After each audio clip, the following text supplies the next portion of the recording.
Welcome to Visually Impaired Help Center. Subscribe to our channel and press the bell icon. You will be notified upload the new video. Thank you. नमस्कार मित्रों, मैं Tanvi visually impaired help centre की channel में आप सभी का स्वागत करती हूँ।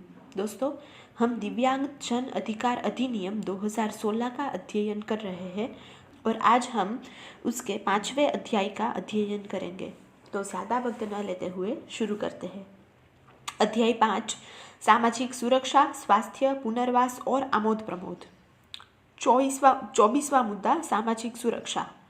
पहला, समुचित सरकार उसकी आर्थिक क्षमता और विकास की सीमा के भीतर उनके स्वतंत्र रूप से या समुदाय में रहने के लिए उन्हें समर्थ बनाने के लिए पर्याप्त जीवन स्तर के लिए दिव्यांगजनों के अधिकारों की सुरक्षा और संवर्धन के लिए आवश्यक स्कीमें और कार्यक्रम बनाएगी। परंतु ऐसी स्कीमों और कार्यक्रमों के अधीन दिव्यांगजनों को सहायता का परिमाण अन्य व्यक्तियों के लिए लागू उन्हीं स्कीमों से कम से कम 25% अधिक होगा। दूसरा, समुचित सरकार इन स्कीमों और कार्यक्रमों को बनाने के समय दिव्यांगता, लिंग, आयु और सामाजिक आर्थिक परिस्थिति की विविधता पर सम्यक विचार करेगी। तीसरा, उपधारा 1 के अधीन स्कीमों में निम्नलिखित के लिए उपबंध होंगे। क, सुरक्षा, स्वच्छता, स्वास्थ्य देखरेख और परामर्श के रूप में अच्छी जीवन परिस्थितियों सहित सामुदायिक केंद्र। ख, ऐसे व्यक्तियों के लिए जिसके अंतर्गत दिव्यांग बालक भी है, जिनका कुटुंब नहीं है या जो परित्यक्त्य या बिना आश्रय या जीवन निर्वाह के है, सुविधाएं। ग, प्राकृतिक या मानव निर्मित आपदा के दौरान और संघर्ष के क्षेत्र में सहायता। घ, दिव्यांग महिलाओं के जीवन निर्वाह के लिए और उनके बालकों के पालन पोषण के लिए सहायता। ड, सुरक्षित पेयजल और समुचित तथा पहुंच में स्वच्छता सुविधाएं, विशेषतया नगरीय, गंदी बस्ती और ग्रामीण क्षेत्रों में पहुंच। च, ऐसी आय की सीमा जो अधिसूचित की जाए के साथ दिव्यांग व्यक्तियों को निःशुल्क सहायता और साधित औषधियाँ और नैदानिक सुविधाएं तथा सुधारात्मक शल्य चिकित्सा उपलब्ध कराना। छ, ऐसी आय की सीमा जो अधिसूचित की जाए के अधीन रहते हुए दिव्यांग व्यक्तियों को दिव्यांगता पेंशन। च, 2 वर्ष से अधिक की अवधि के लिए विशेष रोजगार कार्यालय में रजिस्ट्रीकृत ऐसे दिव्यांग व्यक्तियों को बेरोजगारी भत्ता जिन्हें लाभपूर्ण व्यवसाय में नहीं रखा जा सकता। ज, उच्च सहायता की आवश्यकताओं वाले दिव्यांगजनों के लिए देखरेख प्रदाता भत्ता। ज, ऐसे दिव्यांगजनों के लिए व्यापक बीमा स्कीम जो राज्य कर्मचारी बीमा स्कीम या किसी अन्य कानूनी या सरकार द्वारा प्रायोजित बीमा स्कीम के अंतर्गत नहीं आते। ट, कोई अन्य विषय जिसे समुचित सरकार ठीक समझे। 25वां मुद्दा स्वास्थ्य देखरेख। समुचित सरकार और स्थानीय प्राधिकारी दिव्यांगजनों को निम्नलिखित उपलब्ध कराने के लिए उपाय करेगी। क, ऐसी कुटुंब आय जो अधिसूचित की जाए के अधीन रहते हुए आसपास विशेषतया ग्रामीण क्षेत्रों में निःशुल्क स्वास्थ्य देखरेख। ख, सरकार के सभी भागों और निजी अस्पतालों तथा अन्य स्वास्थ्य देखरेख संस्थाओं और केंद्रों में बाधा रहित पहुंच। ग, परिचर्या और उपचार में पूर्विकता। दूसरा, समुचित सरकार और स्थानीय प्राधिकारी स्वास्थ्य देखरेख की अभिवृद्धि और दिव्यांगता की घटनाओं को रोकने के लिए उपाय करेंगे और स्कीम या कार्यक्रम बनाएंगे और उक्त प्रयोजनों के लिए निम्नलिखित करेंगे। क, दिव्यांगता की घटनाओं के कारण संबंधित सर्वेक्षण, अन्वेषण और अनुसंधान करना या कराना। ख, दिव्यांगता को रोकने के लिए विभिन्न पद्धतियों को प्रोन्नत करना। ग, जोखिम के मामलों की पहचान करके प्रयोजन के लिए वर्ष में कम से कम एक बार सभी बालकों की जांच करना। घ, प्राथमिक स्वास्थ्य केंद्र पर कर्मचारी वृंद को प्रशिक्षण के लिए सुविधाएं उपलब्ध कराना।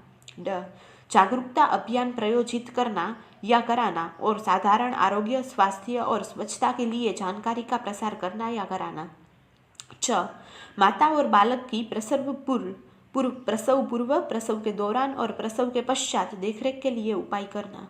6, पूर्व स्कूल, प्राथमिक स्वास्थ्य केंद्रों, ग्राम स्तर कार्यकर्ताओं और आंगनवाड़ी कार्यकर्ताओं के माध्यम से जनता को शिक्षित करना। ज, दिव्यांगता के कारण और अंगीकृत किए जाने वाले निरोधात्मक उपायों को टेलीविजन, रेडियो और अन्य जनसंचार के माध्यम से जनता के मध्य जागरूकता उत्पन्न करना। प्राकृतिक आपदाओं और अन्य जोखिम की स्थितियों के समय के दौरान स्वास्थ्य देखरेख करना। जीवन रक्षक आपात उपचार और प्रक्रियाओं के लिए आवश्यक चिकित्सीय सुविधाएं और विशेषतया दिव्यांग स्त्रियों के लिए लैंगिक और प्रजनक स्वास्थ्य देखरेख। 26वां मुद्दा, बीमा स्कीमें। समुचित सरकार अधिसूचना द्वारा दिव्यांग कर्मचारियों के लिए बीमा स्कीमें बनाएगी। 27वां मुद्दा, पुनर्वास। पहला, समुचित सरकार और स्थानीय प्राधिकारी सभी दिव्यांगजनों के लिए विशिष्टतया स्वास्थ्य, शिक्षा और नियोजन के क्षेत्रों में उनकी आर्थिक क्षमता और विकास के भीतर सेवाओं और पुनर्वास के कार्यक्रमों की जिम्मेदारी लेंगे या जिम्मेदारी दिलाएंगे। दूसरा, उपधारा 1 के प्रयोजन के लिए समुचित सरकार और स्थानीय प्राधिकारी गैर सरकारी संगठनों को वित्तीय सहायता प्रदान कर सकेंगे। तीसरा, समुचित सरकार और स्थानीय प्राधिकारी पुनर्वास नीतियों की विरचना के समय दिव्यांगजनों के लिए कार्यरत गैर सरकारी संगठनों से परामर्श करेंगे। 28वां मुद्दा, अनुसंधान और विकास। समुचित सरकार ऐसे मुद्दों पर विशिष्टियों या संस्थाओं के माध्यम से जिनके आवास और पुनर्वास और ऐसे अन्य मुद्दे जो दिव्यांगजनों के लाभ के लिए आवश्यक समझे जाए के माध्यम से अनुसंधान और विकास आरंभ करेगी या करवाएगी। 29वां मुद्दा, संस्कृति और आनंद प्रमोद। समुचित सरकार और स्थानीय प्राधिकारी सभी दिव्यांगजनों के अधिकारों के संवर्धन, संरक्षण और अन्य व्यक्तियों के समान आमोद प्रमोद गतिविधियों में भागीदारी के उपाय करेंगे और जिसके अंतर्गत निम्नलिखित भी है। दिव्यांग कलाकारों और लेखकों को उनकी अभिरुचि और प्रतिभा को बढ़ाने के लिए सुविधा, सहायता और प्रयोजन। दिव्यांगता इतिहास संग्रहालय की स्थापना जो दिव्यांगजनों के ऐतिहासिक अनुभवों को लिपिबद्ध और उनका निवर्चन करते हैं। दिव्यांगजनों तक कला को सुगम बनाना। आमोद प्रमोद केंद्रों और अन्य सामाजिक गतिविधियों का संवर्धन करना। बालचर, नृत्य, कला कक्षाएं, बाहरी कैंप और रोमांचक गतिविधियों में भागीदारी को सुकर बनाना।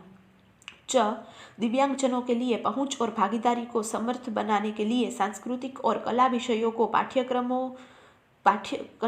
के पाठ्यक्रमों को पुनः डिजाइन करना। 6. आमोद प्रमोद गतिविधियों में दिव्यांगजनों के लिए पहुंच और उनको सम्मिलित करने को सुकर बनाने के लिए तकनीकी सहायता युक्तियां और उपस्करों का विकास करना। और सुनिश्चित करना कि श्रवण शक्ति के ह्रास के व्यक्ति सांकेतिक भाषांतरण या उपशीर्षक सहित टेलीविजन कार्यक्रमों तक पहुंच कर सके। 30वां मुद्दा, खेलकूद गतिविधियां। पहला, समुचित सरकार दिव्यांगजनों की खेलकूद गतिविधियों में प्रभावी भागीदारी को सुनिश्चित करने के लिए उपाय करेगी। दूसरा, खेलकूद प्राधिकारी खेलकूदों में भागीदारी के लिए दिव्यांगजनों के अधिकारों को सम्यक मान्यता देंगे और उनकी खेलकूद प्रतिभा के संवर्धन और विकास के लिए अपनी स्कीमों और कार्यक्रमों में दिव्यांगजनों को सम्मिलित करने के लिए सम्यक उपलब्ध करेंगे।